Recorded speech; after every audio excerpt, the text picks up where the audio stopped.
Okay, you are currently working on your Keith Haring project. Your painting is inspired by the works of Keith Haring. You've done and all of the directions are on the board. You've done 4 pre-sketches, coloring in each one to the fullest. What you're going to do is you're going to choose your best one and you're going to turn that into a painting. However, the other 3 that are left over, out of those 3, you're going to donate 2 pictures, because what's going to happen is we are going to collect them. I'm going to collect them, and I am going to assemble them into a Thinking Outside the Keith Haring box here, and assemble a whole thing of his images that you've been inspired by. So you're going to donate 2 to me, and then you're going to use 1 for your painting. If at any time you have nothing to do because you're waiting for paint to dry or you're in between things, you can get one of these Keith Haring coloring sheets. Notice some of the boxes are empty. They're all just basic outlines. You are to add to yours in the blank spaces, as well as you can add to any of the squares that are here. So for example, in this one, a disco ball was placed. Around the heart, there was radiant lines. In this box over here, a superhero like Keith Haring figure was done. And then you'll color them in. So you can do this while you have nothing to do, or of course you can continue to work on your skill sheets. Now, once you've decided on what your best one for your painting, you are going to receive a very large piece of paper. I'll hold it up in a minute. And you are going to lightly draw in pencil all of your drawing. You're going to have to make it be ginormous compared to the size that you're working on. This, after you've drawn it out, is to be done in marker, Sharpie marker. Once you have the Sharpie marker finished, you're then going to erase any extra lines that you have, because the paint will cover some of the pencil, but if you decide to do something like yellow or white or a lighter color, orange maybe, it doesn't cover it well. So you want to make sure you erase all of the pencil lines. And once you're done with that, you're ready to begin painting. Now the paint that we're going to use today is called a Tempra cake. Don't get excited, it's not yummy, delicious cake. These are all little squares. Did you ever use these at Campbell School or before? Okay. What they are like is kind of like, did anyone ever work with a watercolor paint? Yeah. Okay, so you're going to add water to these in order for them to work.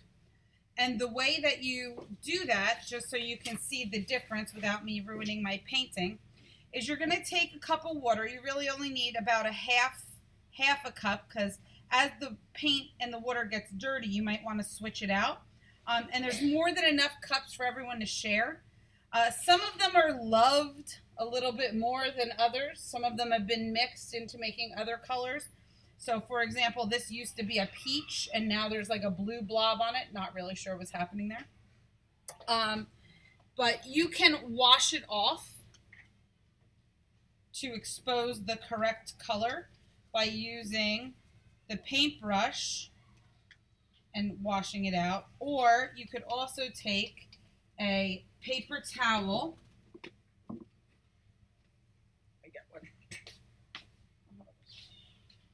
And wipe it away. So you can see that now it's kind of coming back to its normal peachy kind of color. If somebody at your table is wanting to use the yellow and they want it to look yellow, and then someone else is using blue, it might not work out too good, because you mix yellow and blue together and you get what? Green. So you want to make sure that the water that you're using looks like it should go with what you're trying to paint. So if I swirl the paint a lot, notice I'm not making my bristles look like witch's hair or anything.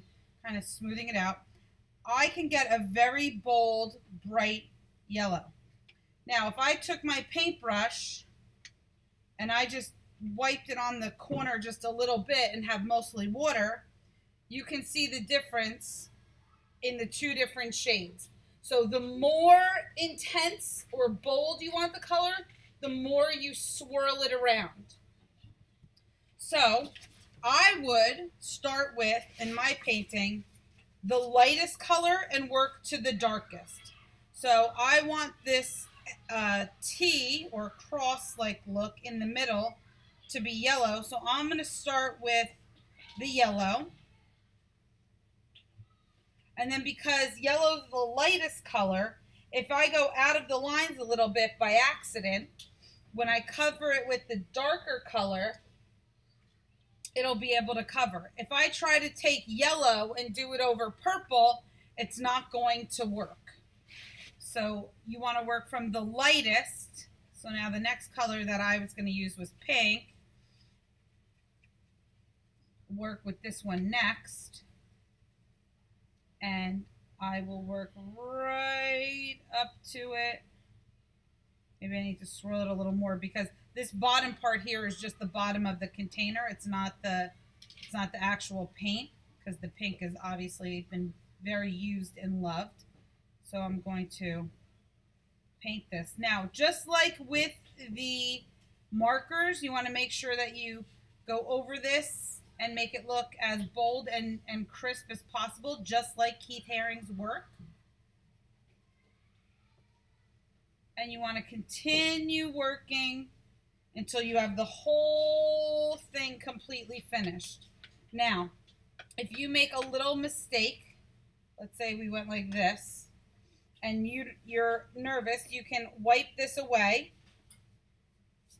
But you don't want to blend it too much because you don't want the paper to start to rip and tear. So you just want to blot this, and then you can try to paint over it when you're done. You're going to work from lightest. So I would start with white, yellow, peach, orange, then maybe pink, red, green, blue, teal, purple. And the last thing I would use are black and brown, if you choose to have that in your painting. You're also going to be using all of the paintbrushes that have this red gripper on it. That shows you where to hold the paintbrush. It gives you the most control. So only use the paintbrushes with the red gripper and the red handle. Don't use any of the other ones. They're used for different kinds of paint. I would wash my brush out before I even start, in case somebody else before you didn't wash it out as well. A lot of them have these lids. So let's say you wanted to mix a different color. Maybe you need a gray because you have skyscrapers or something in the sky. So I would mix in the lid, mostly white. Notice it's not a tsunami amount of water, it's just a small amount. And then I would take a little bit of the black and I would add it so that I'm starting to get a nice gray or a silvery gray. And then you can use that as your mixing palette, and you can wipe it and clean it when you're done. Any questions about any of that thus far? Okay, so the very first thing you're going to do is finish your small ones. All the directions are on the board. When you are ready to paint, all of the paints are at the end of the table, on the third table over there, near closest to the closet. If you feel like you need an apron or a smock, because if you get paint on you, someone at home will be very upset, then I suggest you get one. It's in the first cabinet on your left-hand side. Make sure your name is on your painting before you begin.